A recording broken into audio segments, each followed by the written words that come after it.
ছাত্র আন্দোলন নিয়ে আমি কিছু কথা বলতে চাই। মূলত তিনটি কথা। প্রথমটি হলো ছাত্রদের উপর চালানো প্রত্যেকটি গুলি কেন একটি পরিকল্পিত জেনোসাইড। দ্বিতীয়, এই জেনোসাইডের উদ্দেশ্য কি, এর পিছে কারা ছিল এবং সরকারের ন্যারেটিভ কি। তৃতীয় হলো ছাত্রদের সবকিছু বিশ্লেষণ করে এখন দাবি দেওয়া কি হওয়া উচিত। আমি একজন প্রাক্তন অফিসার ক্যাডেট, 1.5 বছর ট্রেনিং করেছি। আমি 86তম দীর্ঘমেয়াদী লং কোর্সের সাথে ছিলাম। মেডিকেল কারণে আমাকে অবসর নিতে হয়েছে। ছাত্রদের উপর গুলি চালিয়েছে দুই শ্রেণীর মানুষ। একটি হচ্ছে সামরিক অর্ধসামরিক বাহিনী, দ্বিতীয় হলো সিভিল ড্রেসে ছাত্রদের উপর গুলি চালানো হয়েছে। আমরা যখন ট্রেনিংরত অবস্থায় ছিলাম আমাদেরকে প্রশিক্ষণের সময় শেখানো হয়েছে যে গুলি চালানোর উদ্দেশ্য দুইটা হতে পারে, প্রাণনাশ, দ্বিতীয় হলো প্রাণনাশ ছাড়াও অনেক কারণে গুলি চালাতে হতে পারে। প্রাণনাশের সময় একটাই মোটিভ, সেটা হলো 1 বুলেট 1 এনিমি, এক গুলিতে শত্রুকে ঘায়েল করতে হবে। দ্বিতীয় হলো যখন প্রাণনাশের উদ্দেশ্য ছাড়া গুলি চালানো হয় অনেকগুলো কারণে হতে পারে, কিন্তু সামরিক বাহিনীকে এখন নামানো হয়েছে সংবিধানের 29, 30 এবং 31-এর এ ধারা অনুযায়ী। যখন পুলিশ, বিজিবি, আনসার যখন কোনো একটা সিচুয়েশন হ্যান্ডেল করতে পারে না, তার জন্য সরকার সামরিক বাহিনীকে রিকোয়েস্ট করতে পারে সিভিল ইস্যুকে কন্ট্রোল করার জন্য। সিভিল ইস্যুকে কন্ট্রোল করার সময় গুলি চালানোর 4টা প্রোটোকল। প্রথমটি হচ্ছে মাইকিং করে সবাইকে সরে যেতে বলতে হবে। তা যদি না হয় ফাঁকা ফায়ার করতে হবে। তাতেও যদি কাজ না হয় হাঁটু বা হাঁটুর নিচে গুলি করতে হবে। তাতেও যদি কাজ না হয় তাহলে কোমর বা কোমরের নিচে গুলি করার বিধান রয়েছে। কিন্তু যতগুলো ভিডিও দেখেছি, আমি সংখ্যার বিতর্কে না যাই কতজন মারা গিয়েছে, কিন্তু প্রত্যেকটা ভিডিওতে দেখা যাচ্ছে মাথায় গুলি করা হয়েছে অথবা বুকে গুলি করা হয়েছে। তার মানে এটি পরিকল্পিতভাবে গুলি করা, এবং সেখানে একটাই মোটিভ কাজ করছিল, 1 বুলেট 1 এনিমি। এনিমি কারা? এনিমি হচ্ছে আমরা ছাত্ররা। সরকারের নেগেটিভ হলো এই ছাত্রদেরকে গুলি করা হয়েছে, তারা বিএনপি, জামাত, শিবিরের সদস্য, বা তাদেরকে ইউজ করে সরকার বিরোধী একটি ষড়যন্ত্র করা হচ্ছে। তাহলে আপনি নবম শ্রেণীতে পড়া ফারহানকে কিভাবে জামাত, শিবির বা অন্য কোনো সন্ত্রাসী দলের সাথে সম্পৃক্ত প্রমাণ করতে পারবেন? আপনি আমাকে কিভাবে পারবেন?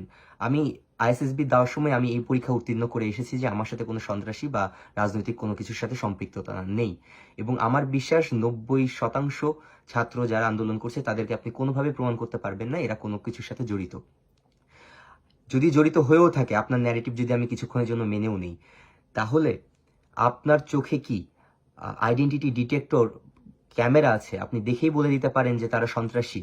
কারণ প্রত্যেকটা সিচুয়েশন দেখা যাচ্ছে আপনার কাছে আরো অপশন ছিল, আপনি তাকে ঘায়েল করতে পারতেন, আপনি তার পায়ে গুলি করতে পারতেন। আপনি না করে আপনি দেখেই বুঝে গেলেন তারা সন্ত্রাসীর সাথে জড়িত, এবং আপনি তাদের মাথা এবং বুকে গুলি করলেন এবং মৃত্যু নিশ্চিত করলেন। সেটার তো কোনো মানে হয় না। এবং তারা যদি সন্ত্রাসীর সাথে জড়িতও থাকে, তাদের হাতে কি কোনো আগ্নেয় অস্ত্র ছিল? ছিল না। আপনি চাইলে তাকে অ্যারেস্ট করতে পারতেন। না করে আপনি কি করলেন? তাদেরকে মারলেন। আপনি বিচার ছাড়া একজন সন্ত্রাসীকেও মারতে পারেন না, কারণ তার কাছে বেনিফিট অফ ডাউট আছে। আপনি যতক্ষণ পর্যন্ত প্রমাণ না করছেন যে তারা প্রুভেন আনটিল গিলটি, আপনি যতক্ষণ পর্যন্ত প্রমাণ না করতে পারছেন তারা কোনো কিছুর সাথে জড়িত, ততক্ষণ পর্যন্ত আপনি তাদের উপর গুলি করতে পারেন না।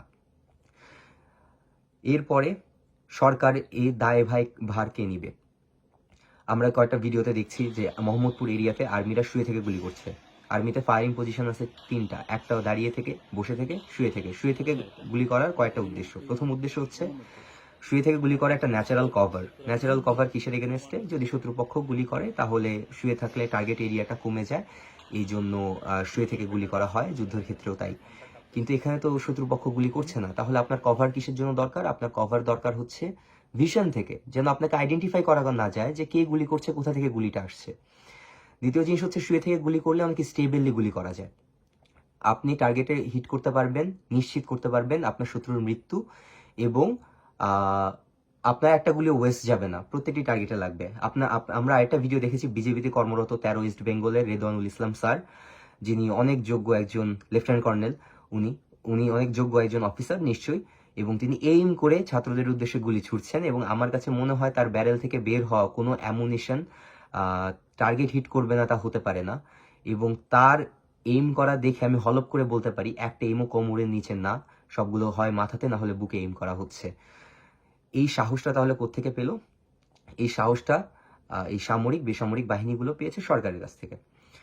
সরকারের ন্যারেটিভ একদম পরিষ্কার যে তারা এটাই প্রমাণ করতে চাচ্ছে যে এটার সাথে সরকার বিরোধী শক্তি আছে। আমার আরেকটি প্রশ্ন হলো, যদিও সরকার বিরোধী যদি কোনো শক্তি এর সাথে জড়িত থেকেও থাকে, এটাই কি স্বাভাবিক নয়? সরকার বিরোধী যে কোনো আন্দোলনে বিপক্ষ দল বা বিরোধী দল চেষ্টা করবে তাদের তাদের কথা রাখার, তাদের ষড়যন্ত্র বলুন, আবার আপনি যে নামই দিন না কেন, বিরোধী দল অটোমেটিক সেই আন্দোলনের একটা সুযোগ নেওয়ার চেষ্টা করবে। তার মানে তো এই না যে আপনারা লাইসেন্স পেয়ে যান গুলি করার জন্য, আপনাদেরকে এই লাইসেন্স কেউ দেয়নি। আপনি যদি গণতান্ত্রিক একটা সিস্টেমের শ্রদ্ধা করেন, আপনি গুলি করতে পারেন না, কিন্তু আপনি গণতন্ত্রকে শ্রদ্ধা করেন না। আরেকটা ন্যারেটিভ কি, আমরা কারা? আমরা যারা ছাত্র, 2008 সালে আমি ক্লাস 1-এ পড়তাম, তো 1 থেকে শুরু করে আমি 12 পাস করেছি, তারপরে ইউনিভার্সিটিতে পড়ছি এখন এখন আর্মি থেকে বের হয়ে এসে। তাহলে আমার বোধ হওয়ার পর থেকে আমি আওয়ামী লীগকে ক্ষমতায় দেখছি। তার মানে বিএনপি কি, জাতীয় পার্টি কি, জামাত ইসলামী কি, শিবির কি, সেটা আমি জানি না। আমাদের মতো কেউই জানে না, কারণ যারা আন্দোলন করছে তারা ওই সময় ক্লাস 2, 3, 4 পর্যন্ত হায়েস্ট হবে, বা 1-এও ভর্তি হয়নি এমন ছাত্ররা আপনাকে ক্ষমতায় থাকতে দেখেছে। আপনার কাছে সুযোগ ছিল একটা ন্যারেটিভ তৈরি করা, আপনার প্রতি শ্রদ্ধা তৈরি করা, একটা ভক্তি তৈরি করা, যেটা আপনি করেননি। বরং আপনি আমাদেরকে কি শিখিয়েছেন, যে রাজনীতি মেধাবী ছাত্রদের জন্য না। এই জন্য আমরা সবসময় রাজনীতি থেকে দূরে থেকেছি এবং রাজনীতিকে ঘৃণা করেছি। এবং আপনি এই 16 বছর সময়ে আপনি বিরোধী দলকে মেরুদণ্ড ভেঙে দিয়েছেন। আপনি 2018 সালের ইলেকশন করেছেন জাতীয় পার্টির মতো একটি দল, যে 2008 সাল থেকে আপনাদের অ্যালাই হিসেবে কাজ করত। তাদেরকে 2018 সালে আপনি দেখিয়েছেন যে তারা বিরোধী দল, তাদেরকে 30টা আসন দিয়ে আপনি একটা সুষ্ঠু নির্বাচন দেখানোর চেষ্টা করলেন। 2024 সালের ইলেকশন এসে জাতীয় পার্টিরও কোনো অস্তিত্ব নেই, আপনারা নিজেদের মধ্যে ইলেকশন করলেন, কোনো বিরোধী দল নেই। বিরোধী দলের কি হয়েছে? বিরোধী দলের প্রত্যেকটা নেতা হয় অ্যারেস্ট, তাদের উপর সত্য মিথ্যা হাজারটা কেস দিয়ে তাদেরকে আপনারা দমিয়ে ফেলেছেন। গুম, খুন, র্যাবকে ব্যবহার করে আপনারা তাদেরকে একদম নির্মূল করে দিয়েছেন। যদি তাই হয়, তাদের অস্তিত্ব বলতে এখন কিছুই নাই, তাদের শীর্ষ নেতারাও এখন দেশের বাইরে। তার মানে আপনি যখন রাজনীতি করেন বা ইলেকশন করেন, তখন বিরোধী দল বলে কিছু নেই এবং সবাই হচ্ছে রাষ্ট্রবিরোধী শক্তি, অশুভ শক্তি। আর যখন ছাত্রদের উপর গুলি চালানোর জাস্টিফিকেশন দরকার হয়, তখন আপনি বলেন যে না, এটা বিরোধী দল। বিরোধী দলের অস্তিত্ব বলতে তো আপনারা কিছু রাখেননি এবং নাইও। এবং আমিও চিনি না এরা কারা, কারণ আমি আমার জীবন দশায় আমার বোধ হওয়ার পর থেকে এদেরকে দেখি নাই, এবং এদের মতবাদ চর্চার কোনো সুযোগ নাই, এবং আমি এদের মতবাদ সম্পর্কে জানিও না, এদের সাথে আমার কোনো সম্পৃক্ততা নাই। তাহলে এই সব কিছু মিলে যদি আপনি এটা নিশ্চিত করেন, পুলিশ এবং ছাত্রলীগ বা যারা গুলি চালিয়েছে ছাত্রদের উপর, তাদের ন্যারেটিভ যদি এই হয় যে ছাত্ররা আপনাদের ডিরেক্ট শত্রু, যাদের রাজনীতির সাথে কোনো সম্পৃক্ততা নাই, সন্ত্রাসের সাথে কোনো সম্পৃক্ততা নাই, তার মানে আমাদেরও ন্যারেটিভ ক্লিয়ার হওয়া উচিত যে আমাদের শত্রু তাহলে কারা? 1 বুলেট 1 এনিমি। তাই যদি হয়, আমাদের কাছে তো অস্ত্র নেই। তাহলে আমাদের দাবি একটাই, সেটা হলো এই স্বৈরতন্ত্রের নিপাত যেতে হবে। ছাত্র আন্দোলন যদি এবার সফল না হয়, তার একটাই কারণ, যে কোনো রাজনৈতিক অর্গানাইজড কোনো লিডারশিপ নেই এই আন্দোলনের। তাই যদি না হয়, তাহলে আমাদের একটা অর্গানাইজড লিডারশিপ তৈরি করতে হবে। সেটা তৈরি করতে হবে কিভাবে? আমরা যদি কোনো কথা বলি, তাহলে একটাই কথা ঘুরে ফিরে, যে তারা মুক্তিযুদ্ধের চেতনায় বিশ্বাস করে। আওয়ামী লীগের মুক্তিযুদ্ধের সময় অনেক ভূমিকা ছিল, আমি সবই মানলাম, সবকিছু মানলাম, কিন্তু এখন আওয়ামী লীগের যে ন্যারেটিভ, তার সাথে দেশের কোনো সম্পর্ক নেই। আমি প্রচন্ড একজন দেশপ্রেমী। আমার কাছে দেশের 4টি স্তম্ভ যদি থাকে, জনগণ, সার্বভৌমত্ব, ভূখণ্ড এবং সরকার, আমি যখন বলছি যে আমি দেশপ্রেমী, তার মানে আমার কাছে এই 4টি স্তম্ভের মধ্যে সবার প্রথম প্রায়োরিটি হচ্ছে জনগণ, দ্বিতীয় হলো সার্বভৌমত্ব, তৃতীয় হলো ভূখণ্ড, তারপরে সরকার। সরকারে কে আসে আমার কোনো যায় আসে না, যতক্ষণ পর্যন্ত সেই সরকার এই 3টা জিনিসের ভালো, ন্যায় এবং রক্ষা করার সবকিছুর অধিকার, সবকিছু যখন নিশ্চিত করতে পারে। সরকারে কে বসে আছে তা নিয়ে আমার খুব একটা মাথা ব্যথা নেই, আমি একজন সাধারণ ছাত্র। কিন্তু সরকার যখন এই 3টাকে অক্ষুণ্ণ করে, আপনি জনগণের অধিকার দিতে পারছেন না, সেটা কোনোভাবেই দিতে পারছেন না। ভোটার অধিকার নাই, ঠিকমতো কথা বলার অধিকার নেই, তারপরে আপনি মুদ্রাস্ফীতি, চাকরি নেই, কোনো কিছুই নেই। এবং চাকরিতে তো অবশ্যই কোটা আছে আপনার খুব কাছের মানুষদেরকে সেখানে বসানোর জন্য। মুক্তিযোদ্ধাদের কোটাতে যারা সুবিধা পায়, তাদের সংখ্যা হচ্ছে 0.18%। এই 0.18% নাগরিকের জন্য আপনি পুরো সরকারি সিস্টেমে, কলেজ অ্যাডমিশন, ইউনিভার্সিটি অ্যাডমিশন, সরকারি চাকরি এবং প্রমোশন, সব ক্ষেত্রে আপনি 30% কোটা এতদিন পর্যন্ত বরাদ্দ রেখেছেন। কেন? কারণ আপনি জানেন যে মুক্তিযোদ্ধা সার্টিফিকেটের মধ্যে অনেকগুলো সার্টিফিকেট আছে ভুয়া, এবং আপনি এই কোটার লুফল ইউজ করে আপনার খুব কাছের মানুষকে বিউরোক্রেসির মধ্যে ঢুকাচ্ছেন। তো এটা যখন ছাত্ররা মানলো না, তখন আপনি তাদের উপর গুলি চালালেন। আরেকটা হলো, আপনি এত সুপরিকল্পিতভাবে সরকারের অল্টারনেটিভ নাই সেটি আমাদেরকে শিখিয়েছেন, ভালো কথা নেই। আরেকটা অল্টারনেটিভ কি হতে পারতো? সামরিক শাসন। মালয়েশিয়াতেও তাই হয়েছে, জনগণ দাবি করেছে সামরিক শাসন হয়েছে, তারপরে মালয়েশিয়ার ভবিষ্যৎ চেঞ্জ হয়ে গেছে। বাংলাদেশেও তা হতে পারতো, কিন্তু আপনি 2008 সালে পিলখানা হত্যা কাণ্ডের মাধ্যমে একটি নাটক সাজিয়ে যোগ্য 63 জন অফিসারকে আপনি হত্যা করলেন। হত্যা করে সিনিয়র লেভেলের সব অফিসারদেরকে, এবং 2008 সাল থেকে পুরো আর্মির কাঠামোতে বিভিন্ন রকম পরিবর্তন আপনি আনলেন, এনে সামরিক বাহিনীকেও আপনার মুঠোর মধ্যে রাখলেন। রাখার পরে এখন আমরা দেখতেই পাচ্ছি যে আর্মিদের অবস্থান কি জনগণকে নিয়ে, এবং আমার বলতেও লজ্জা লাগে, এবং আমার কাছে মনে হয় যে অনেকভাবে আমি সৌভাগ্যবান, অ্যাটলিস্ট এই কথাগুলো বলতে পারছি। আমিও যদি আজকে লেফটেন্যান্ট হয়ে যেতাম, আমার বন্ধুরা এখন লেফটেন্যান্ট, তাহলে আমি হয়তো এই কথাগুলো বলতে পারতাম না ওপেনলি। কিন্তু আপনি ওই অপশনটাও রাখলেন না। তাহলে আপনার একটা এক্সিট প্ল্যান রাখা উচিত ছিল। আপনি তো 20 বছর ধরেই প্ল্যান করতে, 20 বছরের একটা প্ল্যান, 16 বছর হয়েছে, আরো 4.5 বছর আপনার ক্ষমতা। তো এই 20 বছরে আপনার কোনো এক্সিট প্ল্যান নেই। আপনার বের হয়ে আসা রাজনীতি থেকে এরপরে বিরোধী দলকে নির্মূল করে দিলেন, এবং অন্য কোনো অল্টারনেটিভ নাই। তাহলে এর পরবর্তীতে কি হতে পারতো সেটার কোনো আপনি অল্টারনেটিভ তৈরি করেননি। এই জন্য আপনি পিছে তাকাতে পারেন না, আপনি কি করছেন? সামনে তাকাচ্ছেন, এবং সামনে তাকানোর জন্য যদি গুলিও চালাতে হয় সেটাই আপনি করছেন। কারণ আপনি এখন ক্ষমতা থেকে নামানোর কোনো অবস্থাতে নাই। আপনি নামলে আপনার যদি বিচার হয়, এবং আমার দাবি তাই যে হচ্ছে প্রত্যেকটা হত্যাকাণ্ডের ফাঁসি হওয়া উচিত। পদত্যাগ তো খুবই ছোট জিনিস, কারণ এবং ইতিহাসে যদি আপনি টিকে যান, আমি মাননীয় প্রধানমন্ত্রীকে বলছি, আপনি যদি টিকে যান তাহলে আপনি একটি উদাহরণ তৈরি করতে পারবেন যে স্বৈরতন্ত্র চালিয়ে ছাত্রদের রক্ত নিয়ে কিভাবে ক্ষমতায় টিকে থাকা যায়। কারণ এখন পর্যন্ত ইতিহাসে এমন হয়নি, এবং আমার বিশ্বাস এবারও হবে না। তারপরেও যদি আপনি টিকে থাকেন, তাহলে আপনি একটি কোর্স চালু করতে পারেন, পৃথিবীতে যত স্বৈরতন্ত্র আছে তাদেরকে আপনি শিখাতে পারেন, কারণ তারা কোনোভাবেই সফল হয় নাই তাদের জীবনে, তারা ব্যর্থ হয়েছে। এখন ছাত্রদের কি করা উচিত? একটা হলো অর্গানাইজড একটা লিডারশিপের দরকার।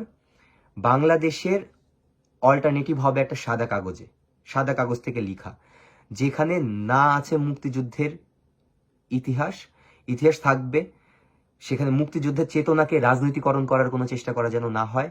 দ্বিতীয় হলো, জিয়াউর রহমান বলেন, এরশাদ বলেন, রাজাকার বলেন, এদের কারোর সাথে যেন কোনো সম্পৃক্ততা না থাকে। এমন একটা রাজনৈতিক অল্টারনেটিভ তৈরি করতে হবে। আমাদের হাতে 4.5 বছর সময় আছে একটা অল্টারনেটিভ দাঁড় করানোর, যাদেরকে কোনোভাবেই যেন এই ব্লেম না দেওয়া হয় যে তোমরা মুক্তিযুদ্ধের চেতনা বিরোধী। মুক্তিযুদ্ধের জন্য আমরা সবাই কৃতজ্ঞ একটা স্বাধীন দেশ পাওয়ার জন্য, কিন্তু সেটা কখনোই জাস্টিফিকেশন দেয় না আপনাকে যে আপনি সর্বশক্তিমান এই বাংলাদেশে এবং সবকিছুর ঊর্ধ্বে। আপনার কয়েকটা কথার খণ্ডন করি। প্রথম কথা হলো, আপনি বললেন যে যারা আন্দোলন করছে তাদের আপনি সরকারি চাকরি তাহলে কাদেরকে দিবেন? রাজাকারের সন্তানদের দিবেন? মেধাবী কারা? মুক্তিযোদ্ধার নাতিরা মেধাবী, নাকি যারা রাজাকারের নাতি তারা মেধাবী? প্রথম করা হলো যে বাংলাদেশের মুক্তিযুদ্ধের সময় যে 7 কোটি মানুষ ছিল, সবাই কোনো না কোনোভাবে মুক্তিযুদ্ধের সাথে সম্পৃক্ত ছিল। সবাই 1% মানুষ হয়তো বা রাজাকার, আল বদর এদের সাথে সম্পৃক্ত ছিল। সবাই সার্টিফিকেট পায় নাই। তাহলে আমরা তো তাদেরই জেনারেশন, আমরা তো আর অন্য কোনো দেশ থেকে উড়ে আসিনি। তাহলে এই সম্পৃক্ততার মূল্য তো আপনাকে দিতে হবে। আপনি সেটা দিতে নারাজ, আপনার স্বার্থের জন্যই, সেটা আমি একটু আগে বলেছি। তারপরে আপনি বললেন যে আপনি যদি আমরা বেশি কথা বলি, আপনি বিদ্যুৎ এবং পানীয় কেটে ফেলবেন, আমাদেরকে দিবেন না। এগুলোর জন্য আমরা পে করি, এগুলোর জন্য আমরা টাকা দিই। আপনি এগুলো আমাদেরকে ফ্রিতে দিচ্ছেন না এবং দিন দিন দামও বাড়াচ্ছেন। আর এই রাষ্ট্রটা তো আপনার একার না, আপনি তো গণতান্ত্রিক লিডার দাবি করেন নিজেকে, তাই না? আপনি যে মুহূর্তে এই কথাগুলো বলেন, তখন আপনি নিজেকেই প্রমাণ করেন যে আপনি গণতান্ত্রিক কোনো মতবাদে বিশ্বাস করেন না। আপনি যখন একটা নাগরিকের মৌলিক অধিকারকে ছিনিয়ে নেওয়ার মতো হুমকি দেন, কেন? যদি বেশি কথা বলে তাহলে তাদেরকে আপনি অধিকার থেকে বঞ্চিত করবেন, তার মানে আপনি স্বৈরাচারী। এখন আমার দাবি হলো, এই প্রত্যেকটা হত্যা মামলার পিছে তদন্ত করার মতো কেউ নেই। যারা বিচারক, যাদের আইন শৃঙ্খলা রক্ষা করার দায়িত্ব দেওয়া হয়েছে, তারাই হত্যা করেছে। তার মানে আপনি এখানে কোনো বিচার, সুষ্ঠু তদন্ত কিছুই পাবেন না। কিন্তু তবুও যদি এর কোনো হায়েস্ট ডিসপোজাল হয়, সেটা হলো মৃত্যুদণ্ড, ফাঁসি। সেটা তো আমরা নিশ্চিত করতে পারবো না।